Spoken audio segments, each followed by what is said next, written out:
Olá galera da Páginas Informados, eu sou o Rodrigo, um dos ADMs, alguns aí já me conhecem de outros vídeos. Fiz um vídeo, vou fazer esse vídeo agora, né, mais para um esclarecimento, porque sempre que a gente posta sobre dois assuntos na página dá problema, desigrejados e ordenação feminina. Sempre a gente toca nesse ponto, ofensas, são acusações infundadas, então é bom. Hoje eu fiz uma postagem, né, falando da minha visita numa IPI, e lá uma seminarista que é candidata, né, acredito eu, por ser seminarista, ao cargo de reverenda, tá? Até esse é o título oficial, até o título é feio, tá? Quando você aplica uma mulher, reverenda, tá? Esse é o título usado na IPI. Eu sou ex-IPIense, para quem não sabe, eu fiz seminário da Renovada, presidente da Renovada, saí da Renovada, fui para a IPI, da IPI fui para a IPB, hoje eu sou da IPB, tá? Fiz o caminho de volta devagarinho, como alguns dizem. Então eu fiz aos poucos. Voltei a casa aos poucos. Então eu conheço lá como é um pouquinho a denominação, tá?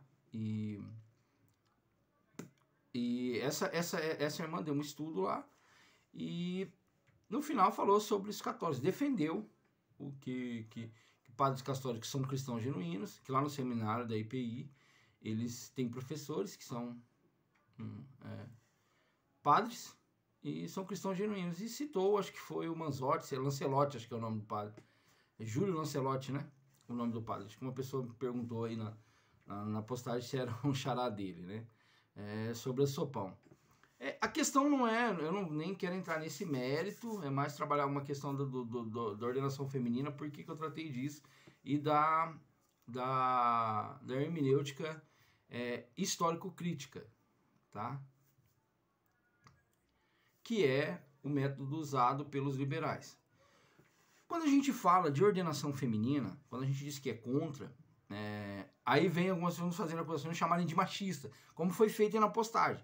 Cara, eu peço, ser bem sincero, eu vou dar uma olhada no perfil das pessoas, não sabem nada de teologia, não sabem do que está sendo tratado, nem sequer conhecem a hermenêutica e querem debater o assunto, tá? Eu acho que antes deveriam estudar. Então é para ajudar alguns que são sinceros, vêm e não entendem, devem falar, eu não entendo também, eu penso como todo mundo, eu acho que era uma coisa cultural e tal. Mas é humilde para ficar quietinho, ou é humilde para dar sua opinião com humildade, né? Qual que é o problema e tal. Mas não, o cara diz, vocês são machistas, que não sei o que lá, porque a minha primeira postagem não é sobre ser sido uma mulher que disse isso. Mas sim que é isso que abre o precedente que desemboca no segundo ponto, que é considerar um padre irmão em Cristo, tá? Isso é o sincretismo, que é fruto do liberalismo teológico, tá? Ele começa na igreja com ordenação feminina e ele desemboca nesse tipo de coisa. Eu vou explicar como. Vamos lá.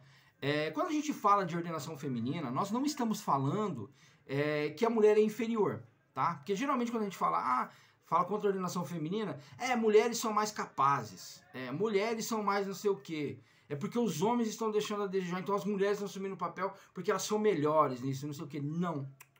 Mulheres e homens são iguais. Iguais, Deus os fez iguais e ao mesmo tempo diferentes. Os sexos têm as suas peculiaridades e particularidades, tá? Tanto o homem quanto a mulher são diferentes no seu gênero, né? E são iguais por serem da raça humana, por terem sido criados à imagem e semelhança de Deus. Só que já no jardim, Deus deu papéis específicos para cada um, tá? É isso que nós tratamos. Porque Paulo vai tratar disso quando ele vai falar da ordenação feminina, ou da função da mulher exercer uma função de autoridade na igreja. Veja, na igreja. É essa a questão. Não é uma função, nós estamos falando de cargos seculares, de política, de nada disso. Nós estamos falando da igreja. Paulo está tratando disso. Tá? Ele não está falando que as mulheres são inferiores, ele não está dizendo que os homens eles deixam a desejar e quando eles deixarem a desejar. Não, isso daí é feminismo, isso é diminuir um sexo para exaltar o outro. Não, mulheres são capazes, tá? Podem pregar, podem evangelizar, aconselhar tão bem quanto um homem. Mas a questão não é essa, tá? A questão não é essa que está em pauta. A questão é que Deus deu funções específicas para cada um dos sexos. E ele deixou isso como, vamos dizer assim, um tipo para se ensinar, né, através dessa relação homem-mulher, marido e esposa, pastor e ovelhas, para exemplificar o tipo de relacionamento que Cristo tem com a igreja. Tá? A função de Cristo em relação à igreja e o papel da igreja em relação a Cristo. Tanto que Paulo vai fazer essa comparação, fala, os maridos devem amar a sua esposa como? Como Cristo amou a igreja. Se você prestar atenção, Paulo vai fazer as comparações lá, ele fala a mesma coisa, mas ele acrescenta uma ao homem, dando assim como Cristo deu a vida pela igreja. Tá? Isso daí não é dito para a mulher, é dito só para o homem. Então vejam, para nós pesa uma responsabilidade maior em cima da mulher. Por quê? Porque nos vai ser cobrado isso daí no futuro. Tá? Porque Deus nos deixou uma responsabilidade. Tanto que quando você vai para o jardim, você vê lá o quê? Deus chega no jardim, ele sabia quem tinha comido, ele sabia que a Eva tinha comido primeiro e dado para Adão. Tá? Mas ele vai e cobra quem primeiro? Ele cobra Adão. Por quê? Porque Adão estava responsável da sua mulher diante de Deus. Entendeu? Ele tinha um papel de cabeça no seu lar. E por que ele não estava com ela? Por que ela não havia sido destruída direito? Vai dentre motivos. Por que ele não tomou uma postura também? Porque na hora, aí o pecado dele não foi só não comer do fruto, né? O pecado dele também foi não cumprir o seu papel de marido, de esposa. Qual que deveria ter sido a atitude de Adão quando Deus vem e pergunta: o que aconteceu, Adão? Você comeu? Não, Senhor. Quem comeu? Ele não deveria ter comido. Se ele não tivesse comido, qual deveria ter sido a atitude dele? Eva comeu, Senhor. Mas a pena do pecado é a morte. Eu estou aqui para morrer no lugar dela. Porque foi isso que Cristo fez. O segundo, o último Adão, fez isso. Deveria ter sido essa atitude que Adão deveria ter tomado. Deveria ter dado a vida pela sua esposa. Não, mas ele não fez. Ele comeu do fruto, participou do pecado dela e ainda transfere a culpa para ela quando Deus pergunta: a mulher que tu me destes. Veja, então há uma responsabilidade sobre a vida do homem em relação à sua esposa, ser cabeça e exercer autoridade no seu lar. Por quê? Porque Deus deixou esse papel específico para o homem. Tá? Ele cumpre esse papel e ele tipifica o relacionamento de Cristo com uma igreja, dentro da casa e dentro do relacionamento igreja, autoridades e tal dentro da igreja. Então vejam, vamos fazer, se há essa relação igreja, corpo, Cristo, cabeça, mulher, corpo, marido, cabeça, o corpo exerce autoridade sobre a cabeça? Não. Quem exerce autoridade sobre o corpo é a cabeça, é o contrário. Assim como a igreja não exerce autoridade sobre Cristo. Quem exerce autoridade sobre a igreja é Cristo, ou cabeça. Tá? Mas eles trabalham juntos. Aí você tem que entender, é completa a relação, não é uma relação unilateral, onde a cabeça manda e o corpo simplesmente obedece. A cabeça manda. Se o corpo obedecer e acontecer alguma coisa ao corpo, ou o corpo desobedecer, não ser um acidente, né, como acontece, a batida, o corpo todo dói, incluindo a cabeça, tá? É o corpo todo que se junta para acariciar o dedo quando bate no canto da mesa. É o corpo todo que sofre quando um órgão interno não está agindo bem. É o corpo todo que sofre, incluindo a cabeça, tá? Quando um dos membros é cepado e lançado fora. É isso. Entendeu? Não é um relacionamento de tiranismo, é um relacionamento de completude. Então, o papel do homem, ele tem um papel específico, porque é no seu papel como marido, como autoridade, como liderança, que ele exemplifica o relacionamento de Cristo com a igreja. Tá? Então, não é uma questão de serem superiores ou inferiores, são iguais, mas com funções diferentes. Ok? Então, é isso que se trata da ordenação feminina. Paulo deixou isso bem claro. Tá? Ele apela para a ordem natural da criação quando ele faz isso. Porque no princípio criou Deus, o homem e a mulher. Tá?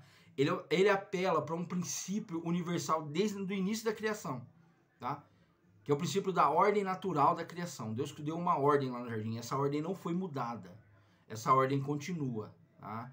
Essa condição de líder e liderado, né, de cabeça e corpo, ainda continua, mesmo depois do pecado continuou, e mesmo com a vida de Cristo continuou. Aí se alguém vier me citar lá aquele texto que fala de que diante de Cristo não há gregos, nem judeus, não há escravo, nem livre, nem homem, nem mulher, ali é soteriologia, tá? Está falando de salvação, não está falando de ordenação feminina, não está falando de cargos eclesiásticos, ok? Então vamos lá. Por que eu disse que é um problema a ordenação feminina? Porque que ela desemboca em coisas como essa, nesse sincretismo religioso? Porque na hora que você vai fazer uma interpretação para justificar a ordenação feminina, se usa-se de um princípio hermenêutico, que é o histórico crítico. É ler a Bíblia à luz da cultura. Tá? Isso aqui é fruto da cultura. Com base em que eu digo que isso é fruto da cultura? Com base na compreensão que hoje eu tenho da cultura. A minha cultura hoje, homens e mulheres são iguais. Tanto cargos, funções e tal. Então, quando chego nas escrituras, eu vou falar, não, peraí, Paulo, por que ele disse isso? Porque eu, na minha cultura, entendo que homens e mulheres são iguais. E como eu tenho uma iluminação melhor do que a de Paulo, né, em termos de cultura, a minha cultura é mais evoluída, né, do que a de Paulo, Paulo era machista, então isso aqui não é para mim. O que eu faço? Eu estou lendo a Bíblia à luz da cultura, entendeu? Então não é o contrário, eu não leio a cultura à luz da Bíblia, eu leio a Bíblia à luz da cultura. O que eu estou dizendo nas entrelinhas? Que a Bíblia é fruto da cultura, entendeu? Esse é o problema da leitura hermenêutica histórico-crítica. Por quê? Porque ela vai relativizar, então, algumas coisas. Aquilo que não se enquadra à minha visão cultural hoje, tá? Aquilo que eu não consigo entender, hoje eu entendo e aceito, mas a Bíblia não entendi e não aceitava, então a Bíblia foi influenciada pela cultura, entendeu? Por que eu falo que, por que a ordenação ela abre porta para várias coisas? Aí outra coisa, quando a gente fala, ninguém entende, né? Porque não entende esse princípio.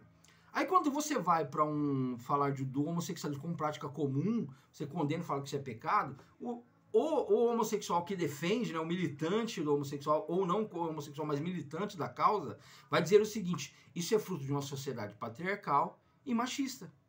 Veja, é o mesmo argumento para a ordenação feminina.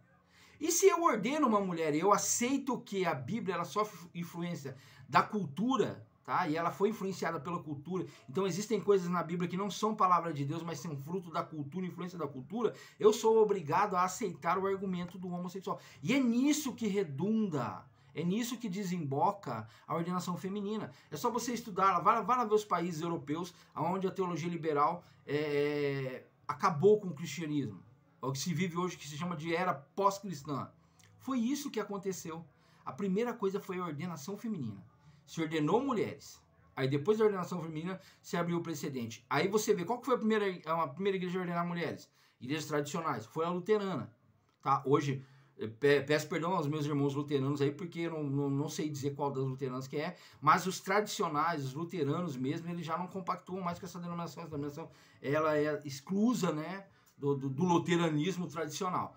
Mas foi a primeira a ordenar uma mulher, tá? E agora também é a primeira a aceitar o sacerdócio homossexual, né? A união de homens e de pessoas do mesmo sexo. Vejam, é isso que desemboca. E aí, como a Bíblia ela se torna um livro cheio de relativos, né? Porque é relativo. No passado era proibido, agora já não é mais. No passado era permitido, agora já não é mais. Entendeu? No passado a Bíblia vira um livro de relativos. Então o que acontece? Se existem relativos, não existe uma verdade absoluta. E quando não existe uma verdade absoluta, o que existe são várias verdades, ou nenhuma verdade de verdade. Ou seja, todos os caminhos levam a Roma, então eu abro a porta e abraço um padre, porque não me importa qual é a profissão de fé que ele faz. No final da história, se nós coadunamos com as boas obras, se nós vemos o amor de Cristo neles, se é isso, se é aquilo, então ele é cristão e amém, vamos recebê-los, vamos abraçar. É isso daí o problema, tá? Foi por isso que eu fiz lá no texto lá que eu falei da irmã lá, seminarista, e citar isso, porque é uma consequência não dela ser mulher, mas é uma consequência dela estar numa denominação que ordenou mulheres e hoje aceita lá no seu seminário professores, padres como os professores, entendeu? Está nesse sincretismo. E eu fui da denominação, e eu sei que isso é uma verdade, tá? Eles sentem orgulho em dizer que o padre e o pastor geralmente têm um bom relacionamento, são amigos, o padre e o reverendo. Teve até histórias de eventos ecumênicos, né, entre padre e pastor, e isso, eles acham isso muito normal. É lógico, é fruto da hermenêutica que eles usam. Então isso vai ser normal mesmo na denominação. Ok? Tanto que, para quem não sabe, né, a IPI ela não rebatiza membros do catolicismo, ok? Só para vocês entenderem onde o negócio vai, tá? A IPI não rebatiza quem veio do catolicismo, tá? A não ser que a pessoa queira. Ela diz, eu não aceito, aquilo lá para mim não vale mais nada, eu quero rebatizar. Ela é rebatizada. Se ela falar que não quer ser rebatizada, ela faz simplesmente uma profissão onde ela nega algumas coisas que o catolicismo afirma e ela é recebida como um membro sem ser batizado. Entenderam? Galera, era esse um videozinho. que eu queria que fosse mais curto, mas acabou não sendo, só para tratar esse ponto aí, tá? Gente, mulheres são capazes, assim como os homens, tá? Mulheres pregam bem, assim como os homens. Mulheres educam bem, assim como os homens.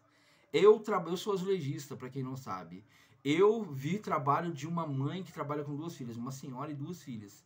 Cara, azulejistas de primeira estão mandando muito bem na construção civil as mulheres, tá? Assim como os homens. Muito bons azulejistas. Não é uma questão de ser melhor ou ser pior. É uma questão de funções diferentes. Deus nos criou cada um com um papel. Tá? O que nós temos visto é mulheres sobrecarregadas, tá? Tendo sobre si a responsabilidade de homens omissos, tá? Levando sobre si o peso de uma casa, junto com as despesas, com tantas outras coisas, e as responsabilidades que legaram as mulheres, né? Lavar roupa, enquanto o bonitão tá lá no sofá. E aí nós temos visto as mulheres sofrendo. Se você fizer uma pesquisa rápida aí, você vai ver que o maior índice de depressão é no meio das mulheres, ok? O maior índice de suicídio é no meio das mulheres. Por quê?